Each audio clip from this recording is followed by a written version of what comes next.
Ageism is bad in the creative fields.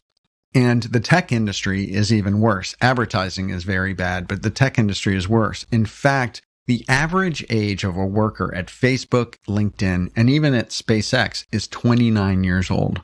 And there was an article in the New York Times recently that was about the tech industry and how there are workers in the tech industry in California who are 30 to 40 years old, and they are feeling lots of pressure in terms of being too old for or being looked at as too old in their industry.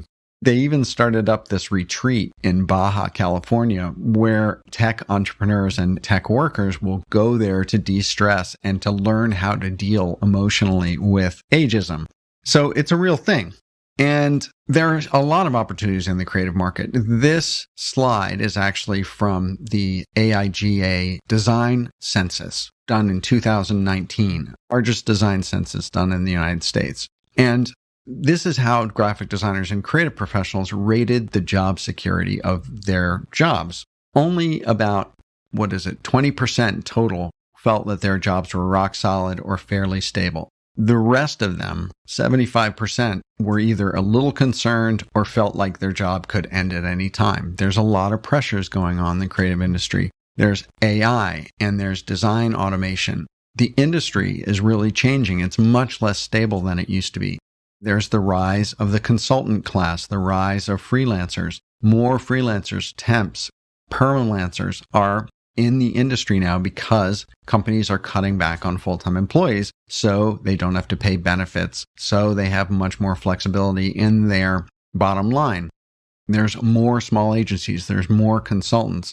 And so things are changing in the economy that are also contributing to this, or you could also see it as being a reflection of ageism in the industry. But there are aspects of the creative industry, the design industry, that are changing. It's making work less stable. This, again, is from the AIGA's 2019 design census, where the age of designers currently working in the industry, 64% are 20 to 35 years old. 35 to 50 years old make up 25%, but only 11% of the industry is 50 or over. And you have to think about the fact that there were all the people who were 20 to 25 make up 89% of the working population in creative professions. But as soon as they hit that 50 mark, it's like the population drops right off a cliff. And that is something that is very remarkable and a problem in our industry. And so I want you to pay really close attention to that graph. So what are some of the arguments that they're using against older creative people? Some people say that older designers aren't as creative. They maybe don't innovate as well. They might not be staying up on new applications or new design programs. They don't understand younger millennial buyers or consumers. They maybe can't navigate the newest social platforms as well. They certainly cost too much because they're more senior in their careers. They may be less willing to work long hours. They may be less flexible. All of these are the arguments that they use against older creative professionals, very few of which are true, but that is the ammunition that the industry uses. For the most part, companies and agencies really devalue what senior creatives bring to the table.